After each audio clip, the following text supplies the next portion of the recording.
the idea that history is something that's cordoned off to the past and can't teach us any contemporary lessons. The situations that we find ourselves in these days may have particular unique contingencies to them, but they are certainly not unique overall in their general composition to situations that people of the past may have found themselves in. Yeah. And so if we look to the past and see what worked back then, what failed back then, that can give us some kind of guidance of how to work into the future. It won't give us all of the answers, but it can help us. Yes. And one thing to say here is that when people encounter other people who claim to be philosophers and act in this particular way, I think they're justified in thinking that philosophy is a waste of time. And that's the issue, that, you know, the song by Bon Jovi, "You Give Love a Bad Name." You could say, you give philosophy a bad name to these people. You're feeling very musical this morning. Yeah, I'm in a good mood because I really enjoyed my segment yesterday. I'm very glad to hear that. Yes. Yeah, I think as well, you can speak more accurately to this, but the impression that I get is, as with much of the universities, that the philosophy departments are absolutely infested with leftists. Yes. And they indulge. We'll get there.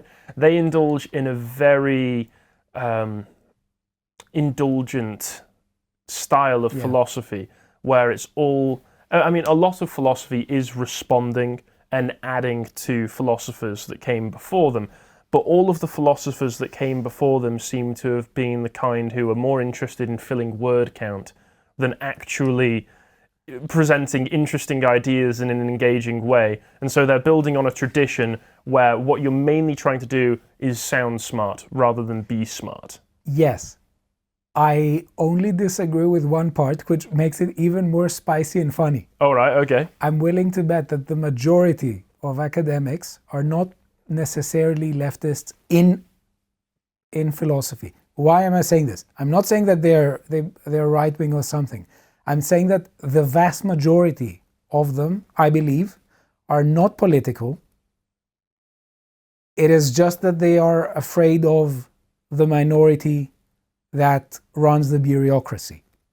So you have a lot of people in philosophy departments who are not necessarily political. They're neither left-wing nor right-wing, but because the bureaucracy has become overwhelmingly left-wing, they don't challenge several tenets of that bureaucracy. That's why you get the other view that is, I would say, justified, that philosophers are sometimes weak and they don't challenge things. Because if you see some people who get paid to think, write, and talk about their ideas, but they routinely don't talk about the ideas that are important right now, then okay, you are justified in thinking that what they're doing is a waste of time and also waste of taxpayers' money. I mean, you would know better as to the composition of some of the English universities. I'm willing to bet that there are departments where no one is political, but everyone else thinks each other are political, and they play the political correctness game because they think everyone else is, and no one does the first move. Yeah, I've thought about this as well, how it's probably likely that if one of them were to actually speak up and speak their mind properly, everybody else would go, my chains have been released, I'm free, I can finally speak my mind. And everybody would realise all at the same time that, oh, you all think the same way that I do, or relatively similar. But that's, I think, what's so pernicious and parasitic about the culture that we live in right now, is it has paralysed people into fear, who to parrot beliefs that they otherwise wouldn't, even amongst people that, as you say, don't even realise agree with them already on everything. Exactly. Yeah. It's absurd. That's why I think that a very big number is not political. It is just the bureaucracy that has been overwhelmingly left-wing, and that obviously after a while makes the left-wingers the majority. But, you know, I don't know exactly what happens in each department, but the fact that a bureaucracy is being established, and now it is for decades, means that obviously there are people who get jobs because of their political affiliation and beliefs, not because of their actual contribution to important discussions. But one funny thing here is that you mentioned this idea that reminds me a lot of snobbery and pretended elitism and pretense at superiority that some people have. And I must say, I'm completely pissed off with this. And when I see this, I just immediately, it's a no-go for me. It's a red card as far as I'm concerned, because there are people who are trying to say that just because I read something, I look down upon everyone else who hasn't. And I find this despicable. Yeah, it's a pretense of being above your station. And I agree. Oftentimes, I've spoken with Rory about this kind of mindset as well. Not that Rory embodies it. Rory is a very humble and sincere man. But we've discussed the sorts of people who have a very snobbish attitude in the kind of way where they've got their preferences, they know their preferences, but perhaps as an expression of insecurity, they think, oh, well, I need to sound smart about my preferences, and so I'm going to read this or say this. It's to move it on to a subject that's very, very close to my heart, and the subject of music, for instance. It's like those people who say they only listen to classical music, and because of that, I'm automatically better than you, because for some reason, the strength of a composition doesn't matter by itself. It's the fact that that composition is being played by a large orchestra in a theatre where a lot of people sit very quietly and then give very reserved round of applause once it's done. That doesn't automatically make you better, and behaving in such a way makes you look like a weird creep. It doesn't make you better than anybody else in any way. And sometimes some people affect philosophy as that aesthetic as well. And I want to share a pathetic story. I found this absolutely pathetic. And you definitely see this with a lot of people who do primarily continental philosophy. I'll explain and elaborate in a bit, but it's more, about the meaning of being, and, let's talk about the lived experience of man in late stage capitalism and very abstract things like that. Don't say it. That sounds like applied anthropology. Practical anthropology. Kant is not pleased. Yes. So at some point I went to a convention, and there were many speeches simultaneously had in several, rooms. And I went into one, and it was a French philosopher. I'm not ditching French philosophy, by the way, because one of my favorite philosophers was Descartes. I must say this. And also Montesquieu. Montesquieu is really great. But he was someone, 20th century French. He was banging his hands on a table, speaking French in Greece. And he had a translator there who was translating. And he was, he was smoking, banging his head, shouting. And it was the weirdest and most pathetic thing I've seen in philosophy. It's just, why do you do this? It's just only strictly performative. I think he probably thought that he was being really rhetorically effective. I'm embodying the warrior spirit through my slamming hands on this table. Yeah, but it was this pretended elitism and eccentricism. If you are an eccentric, okay, why do you need to show it? Well, I suppose a legitimate eccentric is eccentric in ways that come naturally to him. Yeah. But that, as you say, sounds very performative. Yeah, you're correct. I may have misused the word here, but what I want to say ultimately is that if you think on the one hand that you are, the supreme elite and the moral superior, why do you feel the need to be clownish in front of people in order for them to see you as, ooh, this is a great guy, this is a very elitist guy? Well, having tried to eat as many McDonald's burgers in a minute as possible on the podcast, I can't speak about public performance of clownishness, but I wasn't doing that to try and look smart. I was doing that for fun. You need to have a competition with LA Beast.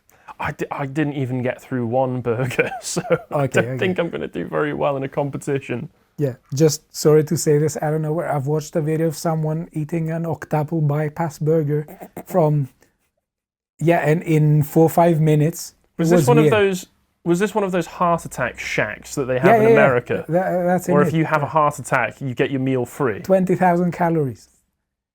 Anyway, the issue is that what I want to say, and I want to get this out and set the record straight, is that when people see other people who claim to be philosophers, who are routinely looking down upon people, not explaining what they mean, but always waiting for others to allegedly have an antenna in their own mind, or treat them as gurus, or as supreme authorities, and they are basically under the analysis by paralysis maxim. It is absolutely justified for you to think that philosophy is a waste of time. But what I want to say, and I want to also show with the symposium and also with our discussions, is that that's not only it. We can definitely talk about issues of value that affect people. We can definitely talk and think about things, but also act and show resolve in our action and say, okay, enough talk, now it's time for action.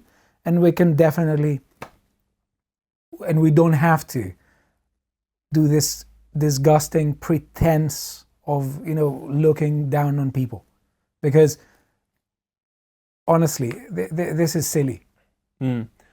I think that those who are looking down are... The goal is to raise everyone up. It's not to say, okay, listen, see how higher I am, how higher than you I am, and be there and just obey me. Well, that's the thing. I think and look up to me. No, that's not it. The goal is to raise people up. It's a misconception of what some people think being classy or aristocratic is, whereas the older conceptions of what the higher, upper aristocratic classes were supposed to do was to show some fraternal kindness to those lower on the social rungs to them. A lord would be able to go out amongst his people and, he'd have a bodyguard or two, but generally not fear for his own life. Whereas I think it's a very modern conception and a very tyrannical, because obviously, again, it recurs throughout history.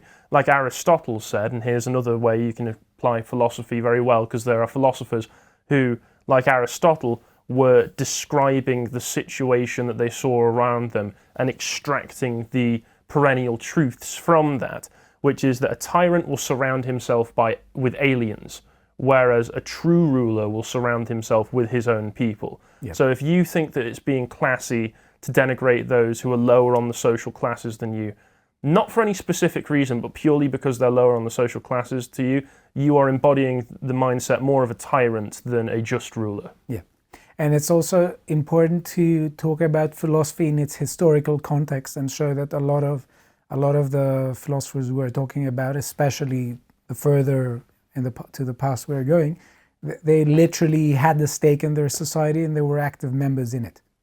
It's not that they were constantly chatting and doing nothing.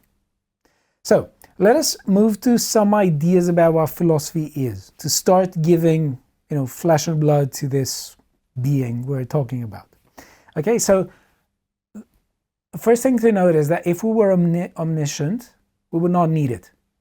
So if we knew everything, there would be no need to develop philosophy. So you could say that philosophy is an activity and a discipline, but when we focus on the activity bit, it's the activity to make sense of things because things don't already make sense. If we were omniscient, we wouldn't need to make sense of things because we would know everything. It is because we are limited and we don't know everything that we have to develop science, philosophy, natural science, all of these disciplines that help us to understand things.